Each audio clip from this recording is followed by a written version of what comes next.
Encore à cause des répliques du séisme et des bâtiments fragilisés, le cauchemar continue en Turquie.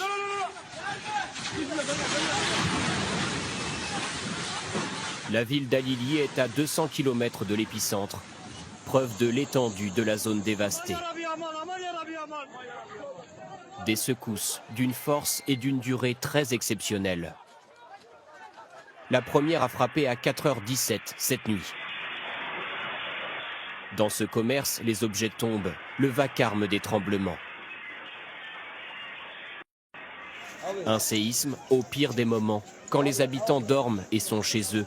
Beaucoup ont donc été emportés dans la chute des immeubles, ici à Diyarbakir. Les secouristes escaladent des montagnes de gravats pour évacuer les survivants. À leur côté, des riverains venus aider ou prendre des nouvelles d'un proche. Et voici ce même quartier en fin de matinée. Des opérations de sauvetage extrêmement périlleuses, car là aussi les bâtiments continuent de s'effondrer. Les Turcs ont connu de nombreux séismes ces dernières années, mais celui de cette nuit a traumatisé la population. J'ai failli me cogner contre le mur, j'ai pu tenir avec mes deux mains et j'ai regagné le couloir. Et vraiment, ça balançait d'un côté à l'autre. C'était assez impressionnant. L'épicentre du séisme se trouve près de la ville de Pazarcik. Magnitude 7,8. Des secousses ressenties au Liban et à Chypre.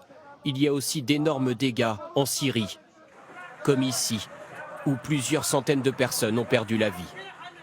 Un bilan qui devrait encore s'alourdir. Il reste de nombreuses personnes sous les décombres.